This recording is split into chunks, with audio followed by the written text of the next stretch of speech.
12 की स्टार्टिंग होती है और 12 की स्टार्टिंग यहाँ पे एलिक्ज़र से होती है और यहाँ पे हमारा वो कह रहा होता है यंगी कि चलो मुझे बताओगे कि आखिर इस एलिक्ज़र का इस्तेमाल कैसे होता है, मुझे इस एलिक्ज़र के बारे में बताओ। तो यहाँ पे जो होता है वो कहता है कि एलिक्ज़र जो होता है ना वो यहाँ पे पिल्स में एक तरह से बटा हुआ होता है, मतलब पिल्स बना दी जाती है उसकी। ये कुछ में ऐसे मिस्टिक ट्रेजर में भी आता है और यहाँ पे काफ़ी ज़्यादा बेहतर रहता है अगर तुम इसका इस्तेमाल भी करते हो ना, तो ज़्यादा तुम्हारे लिए बेहतर रहेगा जो फ़ॉर्मेशन बनाते हैं। जैसे मान लो कि अगर तुम रूइन मास्टर की उस पे चल चुके हो यानी रास्ते पे चल चुके हो और एक रूइन मास्टर बनने का सोच रहे हो, अगर फॉर्मेशन के बारे में सीखते हो ना तो ये इंक्रीज करने के लिए, इसे बेहतर बनाने के लिए काफ़ी ज़्यादा काम भी आ सकता है और तुम्हारी काफ़ी तरह से मदद हो जाएगी इसमें इस उसकी वजह से, यानी पिल की वजह से। अरे यांगी उसे कैच करता है और कहता है तुम्हारा शुक्रिया मुझे ये बना के देने के लिए। तो यहाँ पे हमारा बंदा कहता है मिक स्नेक्स माउंटेन है ना, उसको भी हमें कल के कल पार करना ही पड़ेगा क्योंकि आज के लिए अभी हमें रेस्ट करना पड़ेगा। आज की रात हम यहीं पे बिताएंगे, उसके बाद कल के लिए आगे बढ़ेंगे क्योंकि हमारा बाहर भटकना ऐसे ठीक नहीं होगा। जंगल में एक ही कानून होता है कि आप रात में तो बिल्कुल ना भटको भाई, रात में तो कहीं पे भी सो जाओ बट भटको नहीं क्योंकि यहाँ पे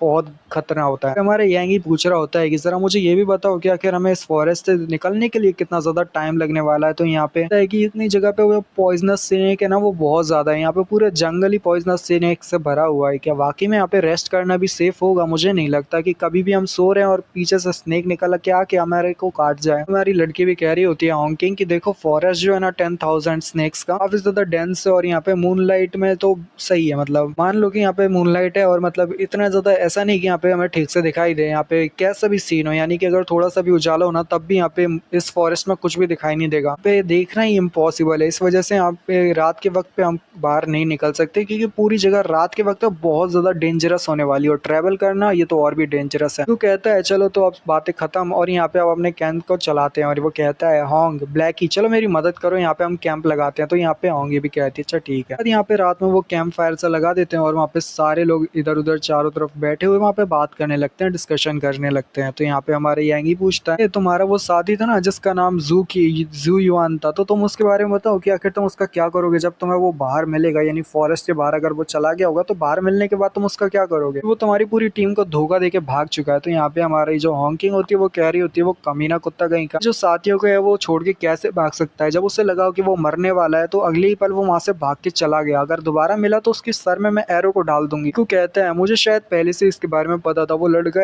एटीट्यूड वाला भी है और अभी अभी हमारी टीम में ज्वाइन हुआ है। उसका जो ब्रदर है ना वो जर्नल है, कैसल पीक है ना उसमें वो बहुत तगड़ा जर्नल रहा है। मतलब इसके बड़े भाई को पता चला ना कि यहाँ पे उसके साथ जो भी कुछ हुआ है बाद यहाँ पे हम कैसल पीक के अंदर कदम भी नहीं रख पाएंगे। उसका बड़ा भाई जो कि एक जर्नल है कैसल पीक में, तो वो हमें अंदर ही नहीं आने देगा। किंग कह रही होती है कि हम इसको ऐसे नहीं जाने दे सकते, हमें तो कैसल पीक में वापस जाना ही पड़ेगा। एक बार कैसल पीक में चले जाए ना तो वहाँ पे पूरी तरह से खबर ये फैला देंगे कि एक कमीना कुत्ता इंसान है जिसका नाम जू युआन है जो कि यहाँ पे इन्हीं की टीम को छोड़ के भागा था जब जरूरत थी तब इनकी। कहती है लड़की की यानी हॉकिंग की एक बार जब हम सिटी में पहुंच जाए ना उसके बाद मैं उसके बारे में इतनी बुरी बुरी बातें फैला दूंगी कि वहाँ पे सभी लोग उसकी डिसरिस्पेक्ट करेंगे और यहाँ पे उसकी पूरी इज्जत उछल जाएगी मेरी कीचड़ में। कैसे उसने हमारी टीम को जरूरत और आखिरी वक्त पे छोड़ के चला गया और यहाँ पे बेशर्मी की तरह भाग गया। यही कहता है ओ अच्छा तो तुम कैसल पीक की बात कर रहे हो, कैसल पीक का तुमने कहा है ना, तो वो तो क्लोज है बहुत ज्यादा एनन के, है ना, तुम एनान के बहुत ज्यादा पास ही रहते हो। अब यहाँ पे जो भी लोग सोच रहे हैं एनान मतलब क्या है, तो वो ऐसी जगह है जहाँ पे यांगी की फैमिली है ना वो रहती है, यानी यांगी की सिस्टर और मदर वो अनान में ही रहती हैं। तो यहाँ पे यांगी अनान से बहुत ज्यादा वो है, यानी कहता है कि तुम कैसल पीक में रहते हो ना, कैसल पीक जो कि अनान के पास है। तो यहाँ पे वो कहते हैं कि हाँ ब्रदर बिल्कुल ऐसा ही है, इतना ज्यादा दूर तो नहीं है बट इतना ज्यादा पास भी नहीं, मतलब बराबर ही एवरेज है। क्यों कहता है तो ब्रदर तुम यहाँ पे बार बार अनंत की बात कर रहे हो, इसका मतलब क्या है कि क्या तुम यहाँ पे इतने से अनंत सिटी के पास ही हो, यहाँ पे अनंत सिटी से ही हो? तो यहाँ पे हमारा हीरो कहता है कि हाँ ऐसी कुछ बात आती है। यहाँ पे हमारा यांगी सबसे पहले नोटिस करता है और कहता है कि यहाँ पे ये आवाज कैसी, मुझे कुछ गड़बड़ लग रही है। और साथ ही यहाँ पे वो देखता है एक्चुअली वहाँ पे एक स्नेक होता है और वो स्नेक जो होता है वो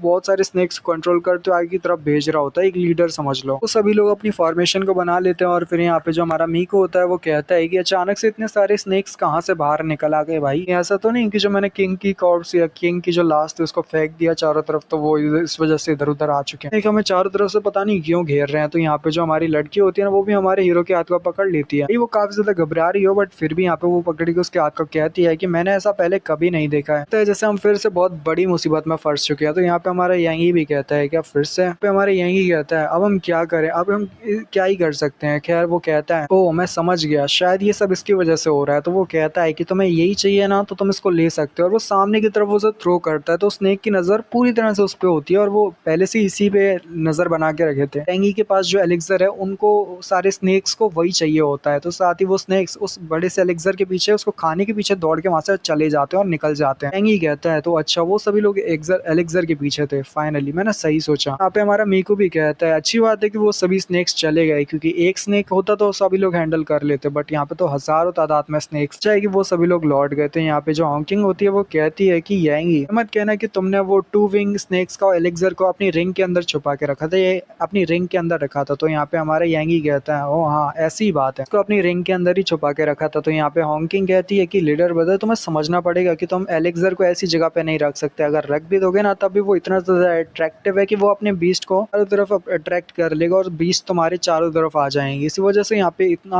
आसानी के साथ तुमने उसको ऐसी जगह रख दिया जहाँ पे तुम्हें रखना नहीं चाहिए था। ब्रदर तुम्हें पता है ना एलिक्सर को रिंग में रखने से भी वो तुम्हें नोटिस कर लेंगे और उन्हें पता चल जाएगा कि यहाँ पे तुम्हारे पास वो एलिक्सर है, तो वो उस वजह से अट्रैक्ट हुए और यहाँ पे आ गए। हमारा मीकू कह रहा होता है कि यहाँ पे अब तुम जाने भी दो ना, यहाँ पे ये सब छोटी सी गलती है जो कि यहाँ पे हो गई। अच्छी बात ये है कि हम में से कोई भी यहाँ पे हर्ट नहीं हुआ, किसी को भी आधी से भी खरोच नहीं आई, तो अब हम इसके बारे में भूल जाते हैं और आगे बढ़ते हैं। ये भी कहता है कि हाँ मुझे माफ करना कि मेरी वजह से इतनी सारी प्रॉब्लम क्रिएट हो गई। तो मीकू कहने लगता है कि चलो अब सुबह होने ही वाली है, थोड़ा सा रेस्ट कर लेते हैं, उसके बाद फिर हम आगे के लिए बढ़ने वाले हैं। तो यहाँ पे सभी लोग कहते हैं चल ठीक है मास्टर, या मतलब वो लीडर कह रहे होते हैं क्योंकि वो मास्टर नहीं है लीडर है। सुबह होने के बाद यहाँ पे जो बंदे होते हैं वो आगे की तरफ बढ़ने लगते हैं, जबकि हॉकिंग कह रही होती है फाइनली हम बहुत जल्दी यहाँ पे फॉरेस्ट से बाहर निकलने वाले हैं। इस फॉरेस्ट को यहाँ पे 10,000 स्नेक माउंटेन भी कहते हैं। तो यहाँ पे दिखाते हैं कि अचानक से एक जो बंदा होता है ना वो दूर से हमला करता है, उसका जो एरो होता है ना वो सीधे मीकू की तरफ लगने लगता है। उसने मीकू की तरफ एम किया होता है जिससे वो मीकू को मार सके। यांगी